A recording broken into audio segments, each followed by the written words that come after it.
Graças a Deus estamos aqui mais uma vez para honra e glória do nosso Jesus Cristo, meu Deus! E, gente, hoje nós estamos aqui para honra e glória do nosso Jesus Cristo para começar um tema. Vai ser bem rápido esse vídeo, se Deus quiser, mas para começar um tema que é muito importante, a gente sempre ouve falar, mas a gente nunca para poder entender a dimensão da bênção que é fazer parte desse seleto grupo, que assim o Senhor escolheu para honra e glória dele, que é o remanescente do Senhor. E assim, ao longo da história da lei do Senhor, Deus ele sempre deixa claro que existe um remanescente, que existe um povo pequeno, que existe uma minoria, que existe uma galera pequena que para ele é muito importante e muito fundamental. E assim, existem vários textos para honra e glória do nosso Jesus Cristo a respeito disso, mas hoje nós estamos aqui, né?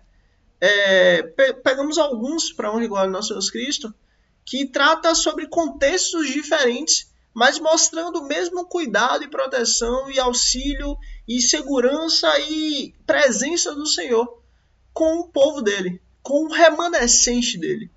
E assim, isso é muito importante porque quando a gente começa a entender que Deus escolhe um povo, que Deus guarda um povo e que Deus é com o povo, apesar do restante do povo não ser com ele, a gente começa a ver que a graça e a misericórdia de Deus, ela é inimaginável, vai muito além do que a gente consegue imaginar, mas Deus tem um cuidado de fato com aqueles que escolheram estar com ele, buscar a presença e a face dele. E isso é muito importante.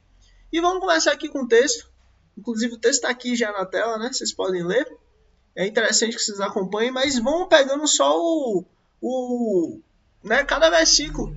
Como para honra e glória do nosso Jesus Cristo, nós fizemos com o livro de João, por exemplo. Inclusive, eu aconselho, né? Tem a playlist completa do livro de João, que nós, para honra e glória do nosso Jesus Cristo, nós fizemos parte disso. E assim, pegamos, graças a Deus, do primeiro capítulo, o primeiro versículo do livro de João, até o último capítulo, o último versículo do livro de João. E realmente foi uma bênção, sabe?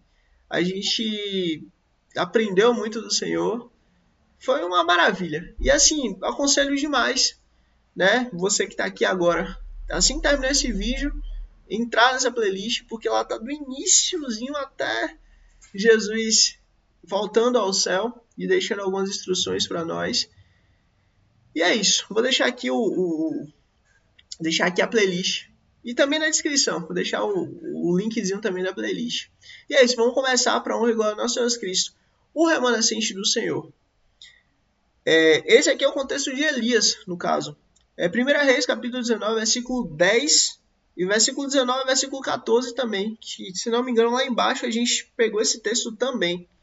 Mas o contexto é esse.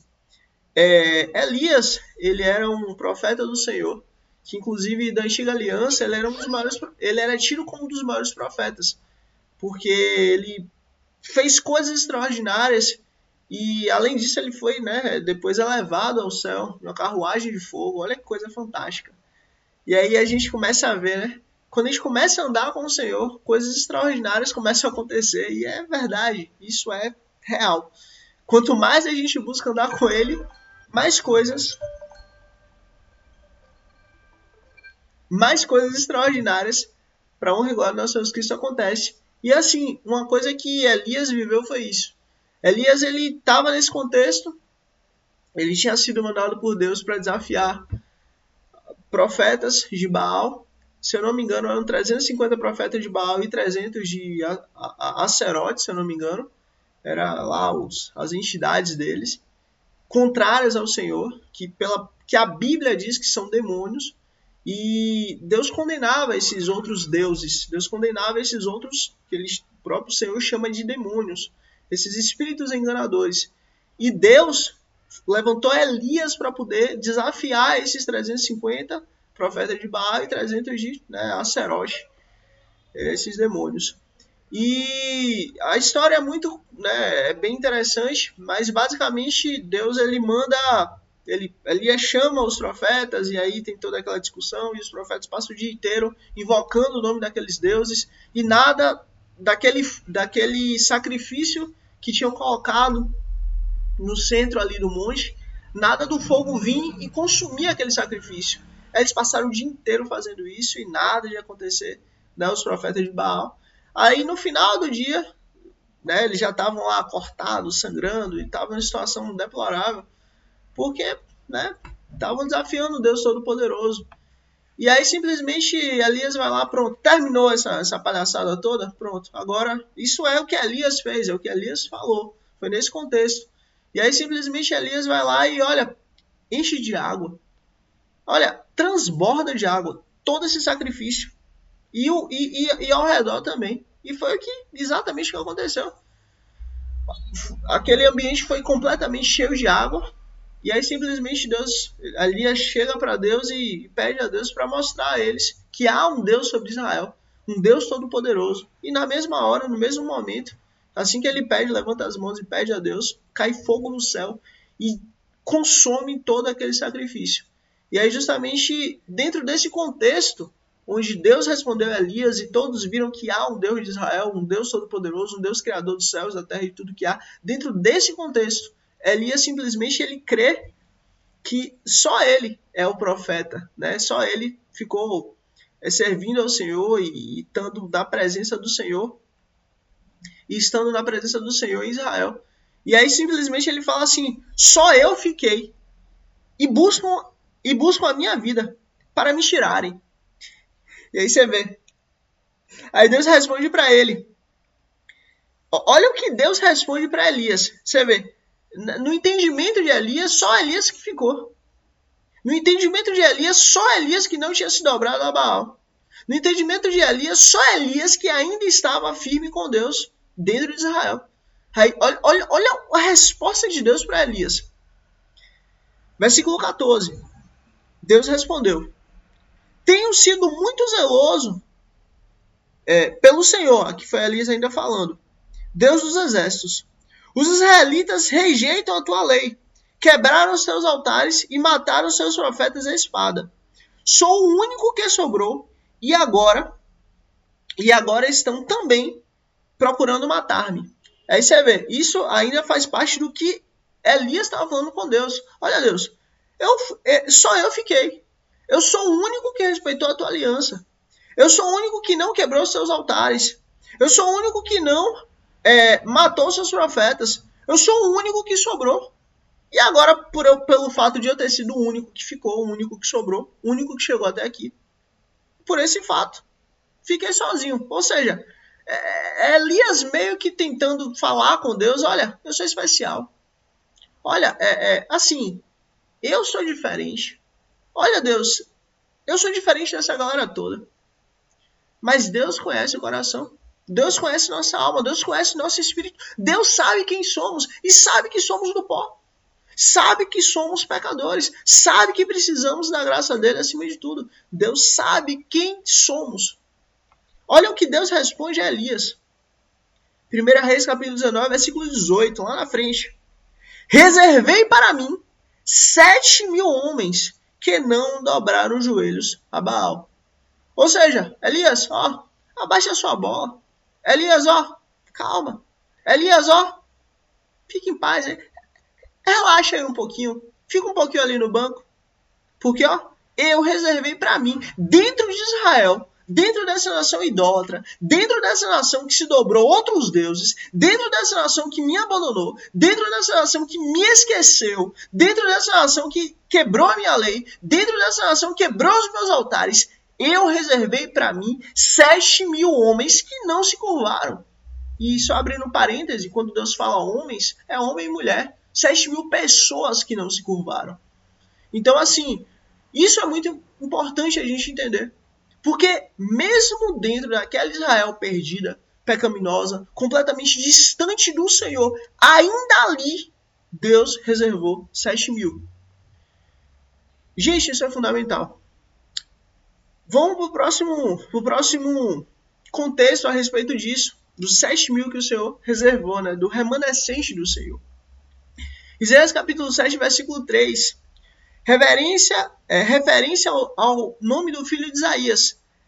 Sear Jazub, que significa um remanescente voltará. Esse contexto aqui ele é muito interessante, ele é muito importante.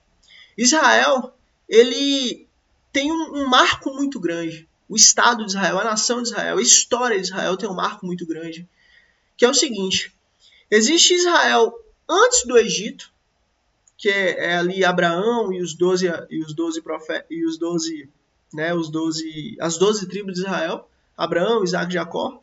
E aí depois de Jacó, as 12 tribos de Israel, e todo esse contexto. Ou seja, é ali mais ou menos a terra de Canaã ainda. Daí quando Israel desce para o Egito, ou seja, os 12 filhos de Jacó descem para o Egito, as 12 tribos de Israel descem para o Egito, ali Israel passa 430 anos no meio daquele deserto, naquele contexto de deserto. 400 anos como escravos e 30 anos caminhando no deserto. E aí justamente dentro desse contexto, Israel é dividida. Uma parte antes do Egito e outra parte depois do Egito. E claro, né, a parte ainda que fazia parte dentro do Egito. Esse período que fazia uma parte dentro do outro. Né? Como assim? Como é que eu posso explicar isso aqui melhor? A nação que saiu do Egito, essa nação é uma nação que não conheceu Canaã. É uma nação que não conheceu a terra prometida. É uma nação que não conheceu a terra de Abraão. É uma nação que não conheceu Israel. É uma nação que não conheceu a terra que Deus deu, que manda leite e mel para Abraão. E essa nação, eles ainda assim continuavam mantendo a esperança, a fé, a certeza no Deus de Abraão, Isaac e Jacó, no Deus dos seus pais. E isso que é interessante porque a antropologia, a história e a própria psicologia e filosofia provam que alguém que era livre e passou a ser escravo, essa pessoa tem alta probabilidade de depois voltar a ser livre. Porque ela conheceu um dia a liberdade. Já uma nação, já uma pessoa que só os pais eram livres, mas ela já nasceu no berço da escravidão, para ela é muito mais difícil. Por quê? Porque para ela não conheceu a liberdade. Quem conheceu foi o pai. Agora, pelo fato do pai dela ter conhecido, ela tem assim mais certeza de que a liberdade existe. E glória a Deus por isso. Ela tem mais possibilidade de ser liberta do que a geração futura, ou seja, a geração dos netos. Os netos, eles têm os pais que viviam, que nasceram no berço da escravidão, e também tem os avós que eram livres, mas perderam a liberdade. Então os netos, os pais imediatos dele, eles não têm essa liberdade. E justamente a ciência prova que essa terceira geração, ela vai perder praticamente tudo dos valores, dos costumes, da língua, do entendimento. Ela vai ser muito mais um povo colonizado, digamos assim, um povo que fez parte dos seus... Como é que eu não posso... Não existe nem a palavra dono, ninguém é dono de ninguém, não existe isso, mas dos seus... daqueles que estão usando seus serviços, basicamente, eles vão ter muito mais essa cultura do que a cultura dos seus pais ou a cultura dos seus avós, porque eles já nasceram na escravidão e os seus pais já nasceram na escravidão. Então, assim, esses netos vai ser praticamente impossível de conhecer a liberdade e de buscar a liberdade, porque eles não têm entendimento do que é a liberdade. E claro, quanto mais gerações passam, menos liberdade eles vão ter e menor a capacidade que eles têm de um dia poderem se livrar. E justamente este é o contexto de Israel. Essa população que passou 400 anos no Egito como escravos do faraó, essa população continuou firme buscando a Deus, continuou firme buscando a lei de Deus, a lei que Deus entregou a Abraão, a lei que Deus entregou ali a Abraão, Isaac e Jacó, a lei que Deus mostrou a Abraão, Isaac e Jacó e eles viveram. Eles continuaram mantendo a cultura, continuaram mantendo a língua, continuaram mantendo a fé, continuaram mantendo a certeza de que esse Deus que um dia levou eles para o Egito, um dia tirou eles da lá, o pai Abraão, ali de lá da terra de Ur dos Caldeus, e levou até a terra de Canaã, a terra que manda leite e mel, e depois levou, né, a própria Israel, os 12 filhos de Abraão, os 12 filhos de Jacó, até o Egito, que esse Deus ia tirar com um braço forte o povo de lá de dentro do Egito e levar de volta para essa terra que manda leite e mel. A fé continuou.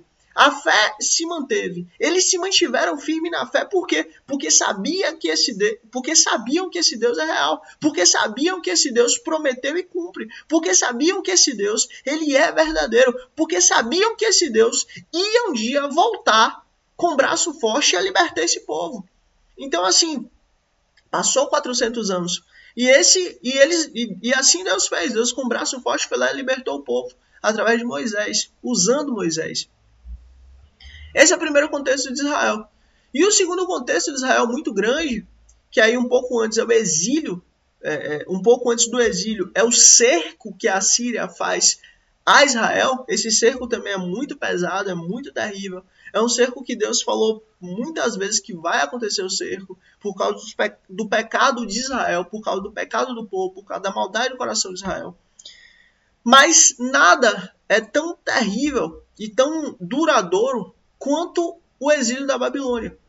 Israel passou 400 anos como escravo do faraó e passou 80 anos no exílio da Babilônia. Simplesmente,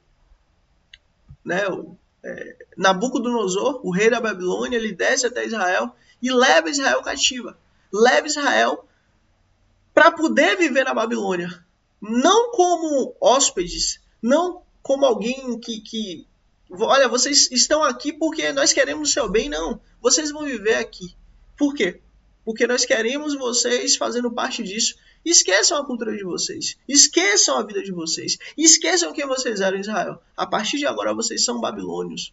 E justamente eles passaram 80 anos ali. Mas antes nesse contexto, antes deles saírem, Isaías, o profeta Isaías, ele teve um filho. E Deus mandou falar assim, Deus mandou dar um filho para ele, que é o Sear Jazub, que significa um remanescente voltará. Olha que coisa linda. Olha que coisa linda. Antes de tudo acontecer, Deus fala o que vai acontecer e já deixa claro como vai ser o fim das coisas. Deus é um Deus que conhece o fim antes do começo. E ele já deixou claro, olha, dê o nome do seu filho, para que quando esse menino ele cresça, ele seja uma testemunha de que eu já falei que um remanescente voltará. Isso que é fantástico. Porque Deus está deixando claro, o meu remanescente vai voltar. Ah, o povo foi. Mas o povo vai voltar. O remanescente do Senhor vai voltar. Deus, ele protegeu Israel dentro da Babilônia. Deus, ele guardou Israel dentro da Babilônia. Claro, existiam aqueles que se casaram com pessoas que não eram para se casar, pessoas que não eram israelitas, sim.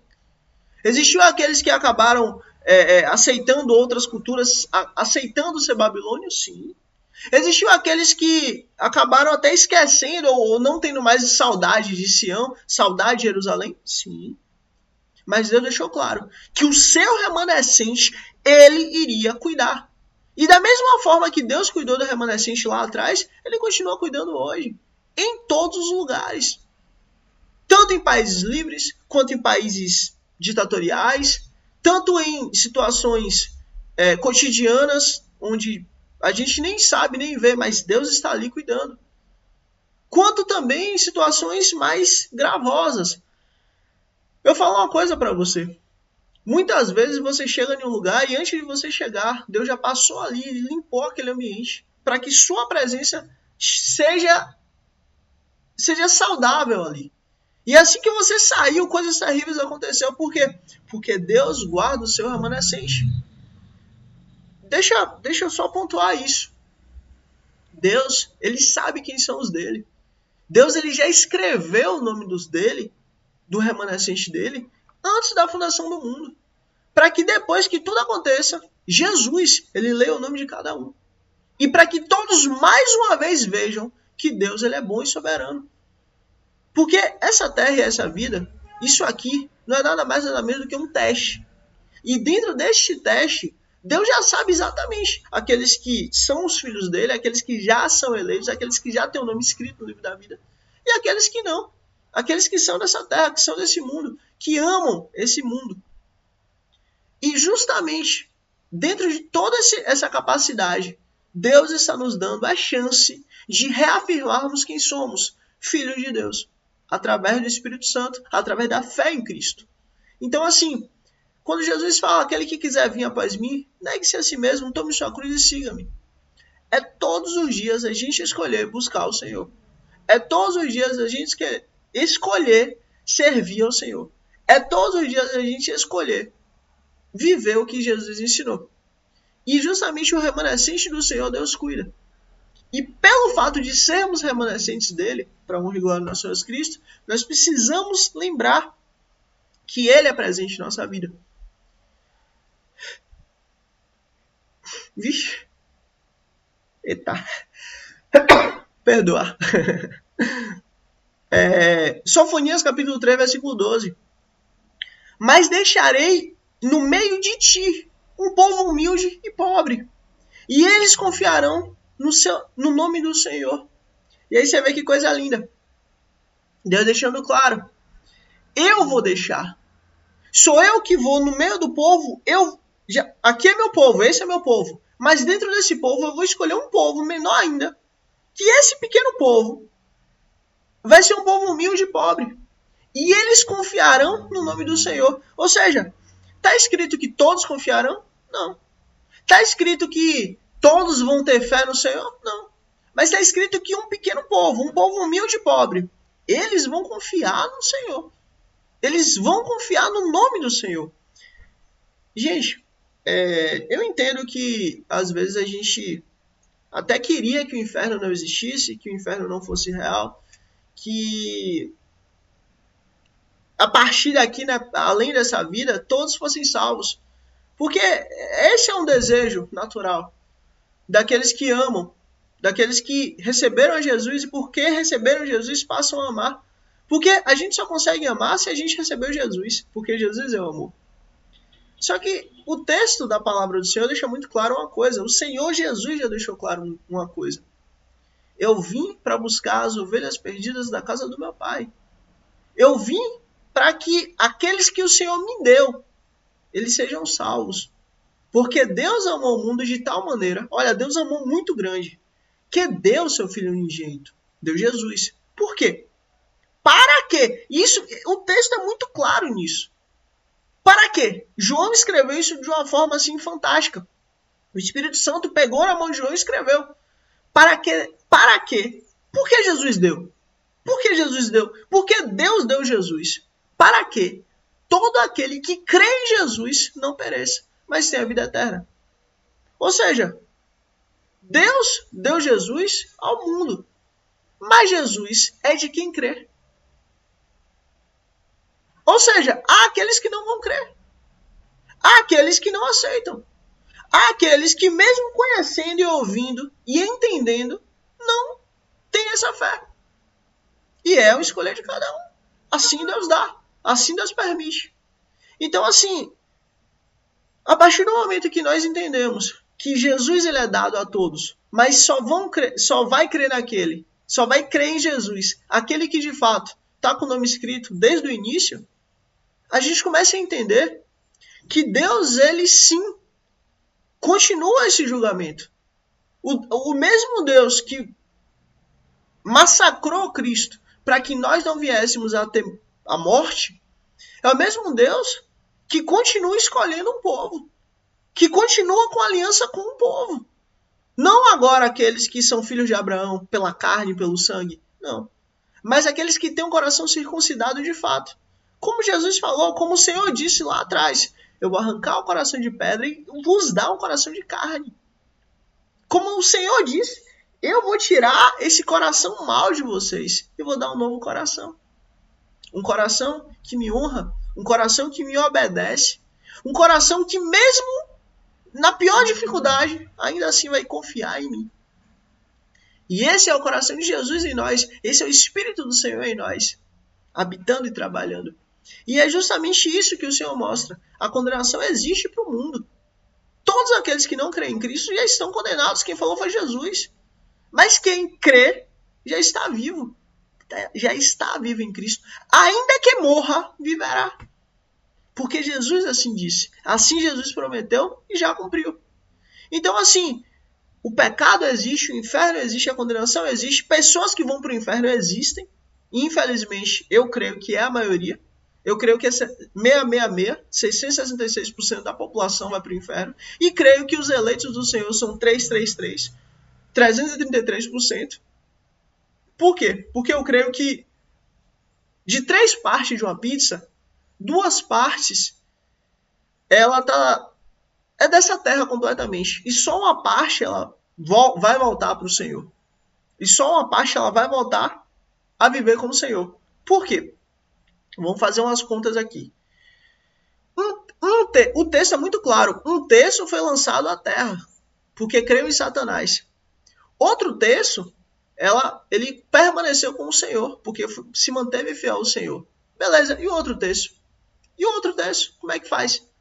Um terço veio para a terra, outro terço afundou e outro terço.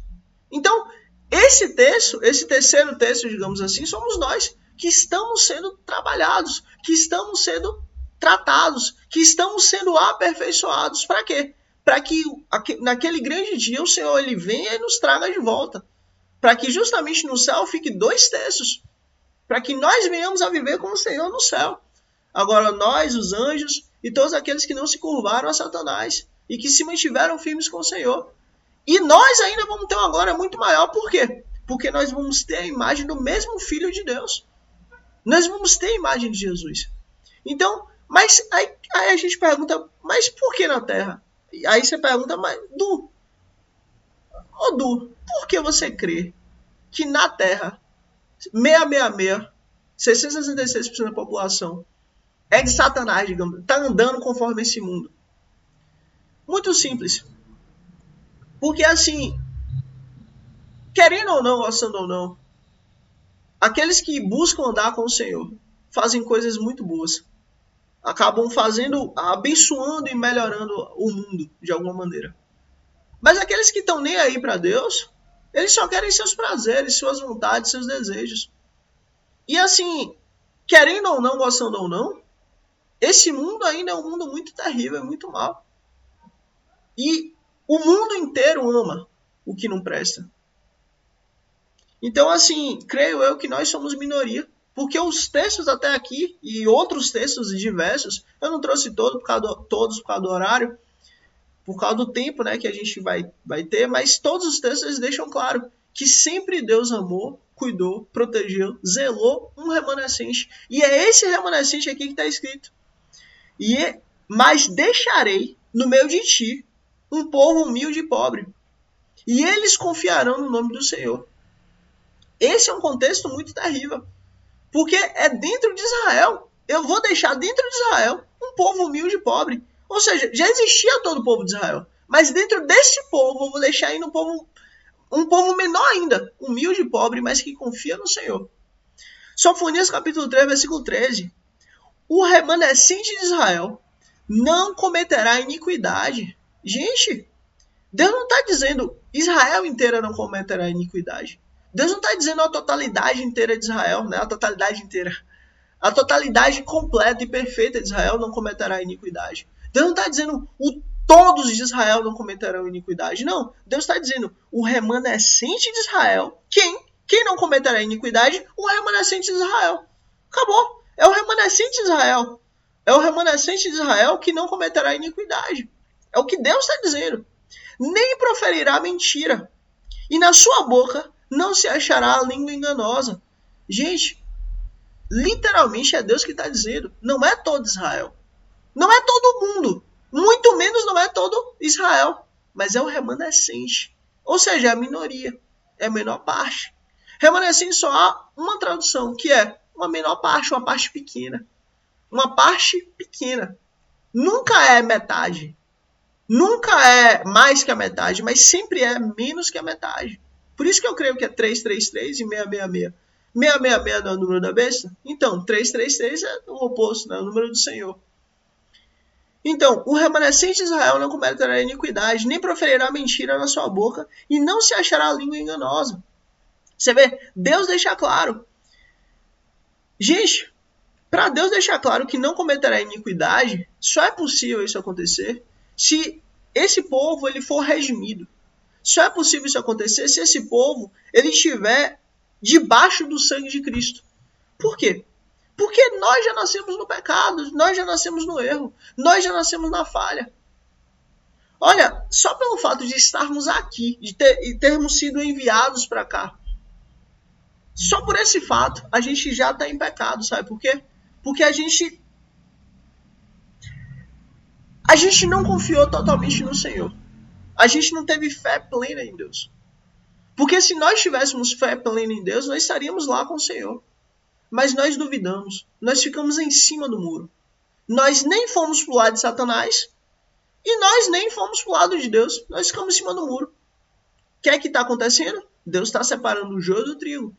Deus está separando o joio do trigo. Deus podia, desde o início, chegar assim, olha, você vai para cá, por meio de Satanás, e você vem para cá, por meu meio. Porque ele conhece o futuro. Mas o que é que acontece? Os anjos iam ver isso, e o próprio Satanás ia ver isso, e ia falar, poxa, será que Deus realmente é justo? Ele já separou assim? Será que realmente ele é justo? O que é que Deus fez? Deus escreveu o nome de cada um, daqueles que de fato são santos e justos, e que de fato já estão salvos em Cristo, antes da fundação do mundo. Para quê? Para que no final de tudo, todos vejam e comprovem que Deus é justo. E que se ele quisesse lá atrás ter tirado cada um, botado cada um para o seu lado, ali já teria havido a justiça. Mas ele deixou o tempo passar para que todos pudessem reconhecer a sua justiça, soberania e bondade. Então assim, Deus deixa claro, o remanescente não cometerá iniquidade, ou seja, eles estão debaixo do sangue de Jesus. Eles estão debaixo do Senhor. Eles estão debaixo da mão poderosa do sacrifício de Deus, Jesus. Nem proferirá mentira. Gente, só há um que tinha e que tem o lado puro, que é Jesus. Para nós não cometermos pecado nem proferirmos mentira, só conseguimos viver assim se Jesus viver em nós. Porque a gente não consegue. Mas se Jesus vive em nós, sim conseguimos. E na sua boca não se achará língua enganosa. Ou seja, olha Deus deixando claro. A verdade no que ele faz. A verdade no que ele vive. A verdade nos seus passos, nos seus caminhos. Por quê? Porque eu escolhi um remanescente no meio do povo. No meio de Israel. Eu escolhi um remanescente para ser o meu povo. Para ser o meu remanescente. Miqueias capítulo 5, versículo 7. O remanescente de Jacó estará no meio de muitos povos, como ovelhas da parte do Senhor. Gente, esse tema aqui é um tema que eu amo muito, que são justamente as duas casas de Israel. A casa de Efraim, a casa de Manassés. A casa de Judá, a casa de Israel. É justamente as duas tribos de Israel, a tribo do norte e a tribo do sul. E é justamente Deus deixando claro, olha, eu vou unificar. Eu não mais vou ter um povo dividido. Porque o que aconteceu? Depois de Salomão para frente, Israel sempre teve esse reino, o reino do norte e o reino do sul, reino de Judá e reino de Israel.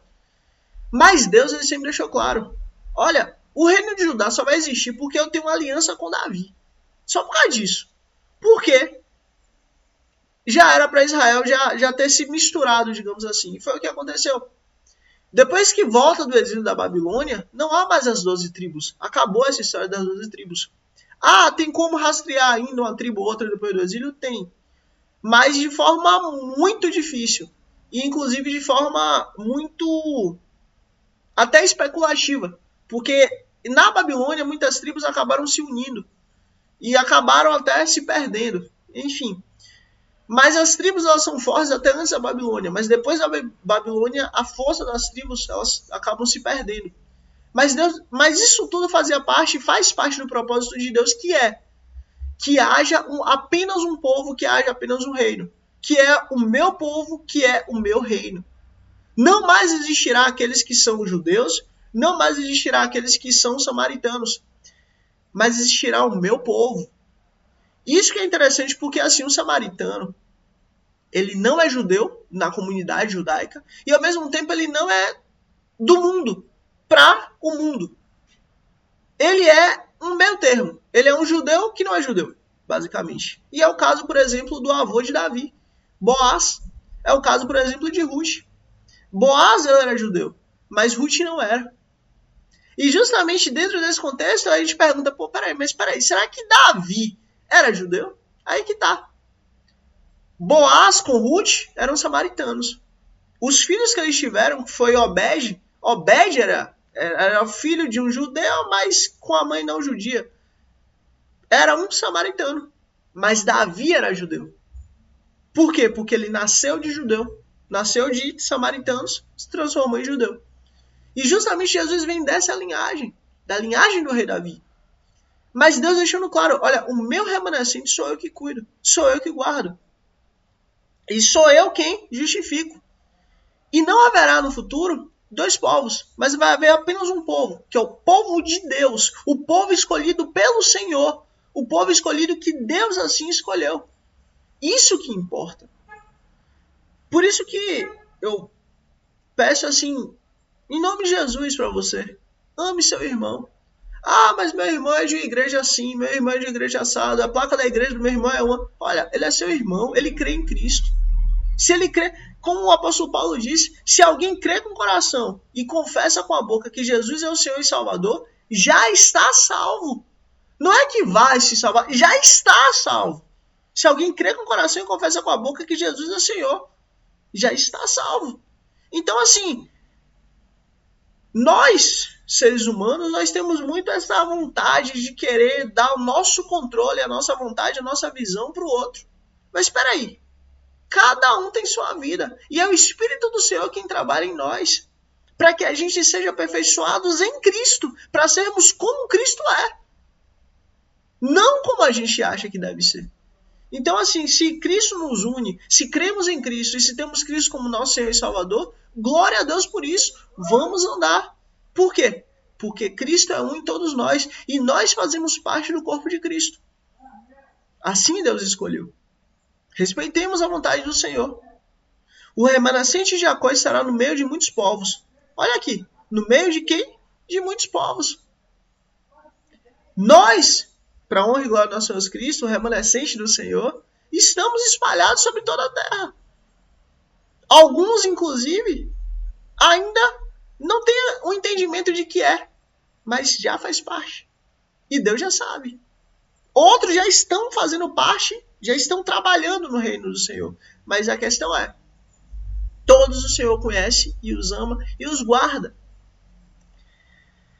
Romanos capítulo 11, versículo 5. Assim, pois, também agora, neste tempo, ficou um remanescente segundo a eleição da graça. E esse contexto é muito interessante porque quando o apóstolo Paulo ele escreve os Romanos, ele deixa claro que a igreja, apesar de já estar crescendo, já estar grande, já estar em número, do evangelho já ter chegado a muitas pessoas, ainda assim ele manteve, através do Espírito Santo, o Espírito Santo usando o apóstolo Paulo, ele manteve esse entendimento. Ficou um remanescente, segundo o quê? A eleição da graça do Senhor. Gente, não é a totalidade que será salva. Não é todos que se dizem filhos do Senhor que de fato são do Senhor. Não é todos aqueles que dizem que são cristãos, que são de fato. Mas Deus conhece cada um que é. Muita gente fala da boca para fora. Ah, eu sou cristão. Você é cristão? Você de fato crê em Cristo? Ou você crê mais na sua capacidade? Ou você crê mais nas suas bondades, que são péssimas? Ou você crê mais na sua capacidade? Ou você crê mais no seu entendimento? Ou você crê mais na sua habilidade? Ou você crê mais no seu dinheiro? Ou você crê mais em qualquer outra coisa? Deus conhece aqueles que de fato creem em Jesus para tudo. E precisam de Jesus para tudo. Deus sabe, Deus conhece. Deus conhece o coração de cada um. Por que Jesus? Ele chegou e falou, olha, aquela senhora, aquela viúva pobre, que foi lá e dizimou apenas uma moeda. ela deu mais do que todos os outros que dizimou muito mais. Sabe por quê? Porque a fé e a esperança dela não estava no dinheiro. A fé e a esperança dela não estava no dízimo.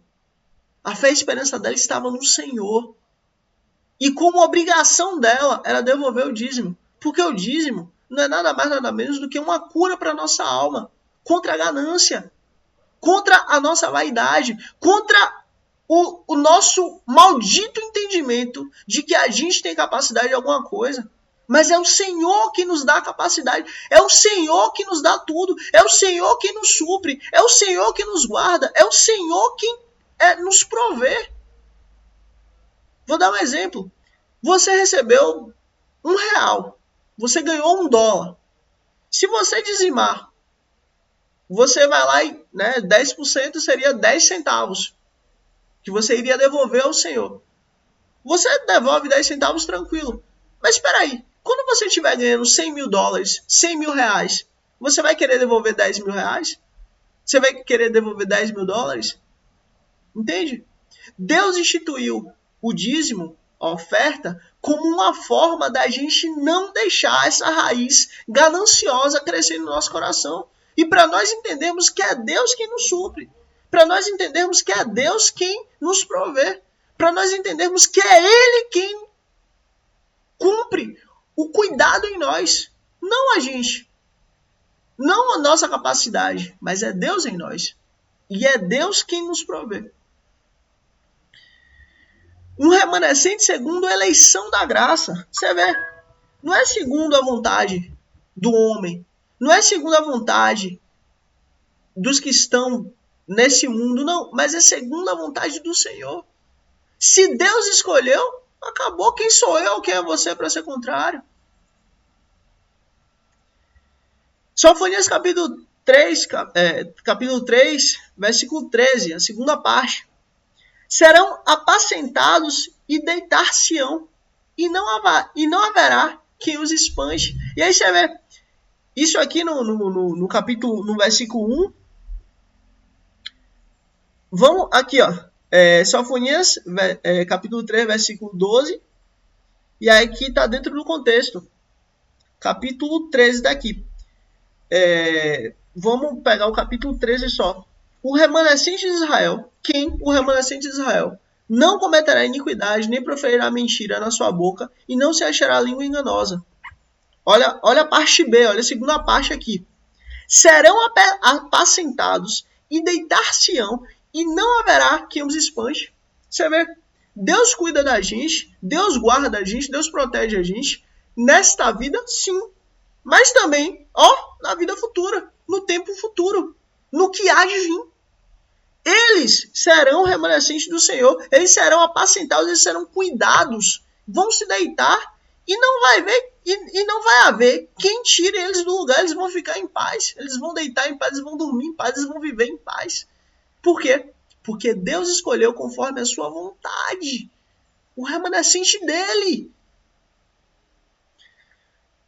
E justamente Deus deixa claro, não só que ele é um Deus presente nesta vida, nesse tempo, como ele também é um Deus presente no que há de vir. Isso é fantástico. E o último versículo aqui, só por causa do tempo mesmo, mas é um tema maravilhoso, que a lei do Senhor é completa e repleta em mostrar isso, que é o remanescente do Senhor. Inclusive eu peço a você, quando você estiver lendo, ouvindo a lei do Senhor, presta atenção nesse termo, o remanescente do Senhor. Quando isso acontecer, você vai ter um entendimento claro de que Deus está mostrando que Ele cuida daqueles que Ele escolheu. Um pequeno grupo, menos da metade. E Ele cuida, e Ele protege.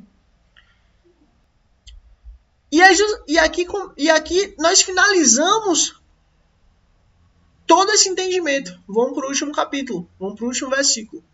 Jeremias capítulo 23, versículo 3.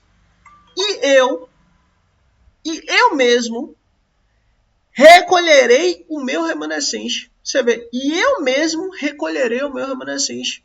É Deus falando. É Deus deixando claro, eu mesmo recolherei o meu remanescente. Eu vou recolher todo Israel? Não. Eu vou recolher todo mundo? Não. Eu vou recolher aqueles que vivem por aí? Não. Eu vou recolher o meu remanescente. Foi Deus que falou. E farei voltar aos seus apriscos. Lembra? O apóstolo Paulo deixou claro. Vocês foram destituídos da glória de Deus. Só há uma única tradução para a palavra destituído. Uma única tradução. Uma única tradução. Aquele que um dia teve um cargo, aquele que um dia teve uma posição e foi perdida. Isso é ser destituído. E justamente Deus está deixando claro. E eu mesmo recolherei o remanescente. E farei voltar aonde? Aos seus, e farei voltar aos seus apriscos. Se a palavra do Senhor chega até você, se você chegou até aqui, e isso queima em seu coração, você entende isso, você entende que você é remanescente do Senhor, você entende que você crê em Cristo, você entende que Jesus morreu por causa de você. Para honra e glória do nosso Senhor Cristo, você faz parte. Seu nome está escrito, não por seus atos, não por sua obra, não pelo que você fez ou faz, mas sim porque o Senhor te escolheu antes da fundação do mundo. Para quê? Para que você seja recolhido pelo Senhor e volte ao aprisco do Senhor eternamente. E é isso. Se você chegou até aqui, deixa um like para que essa mensagem chegue até outros. Se inscreve para os próximos vídeos para honra e glória do nosso Senhor Jesus, você receber a notificação. Ativa o sininho também para você receber a notificação. E é isso. Let's bora que Deus é bom, o que importa. Tamo junto em nome de Jesus. Haja o que houver, nunca se esqueça. Jesus escolheu salvar você. Para honra e glória do nosso Senhor Jesus Cristo. Para honra e glória do Rei dos Reis, Senhor dos Senhores. Let's bora que Deus é bom, o que importa. E deixa um like para chegar em mais gente e se inscreve para você receber a próxima notificação para honra e glória do nosso Senhor Jesus Cristo, em nome de Jesus. Let's bora que Deus é bom, que importa. Tamo junto em nome de Jesus.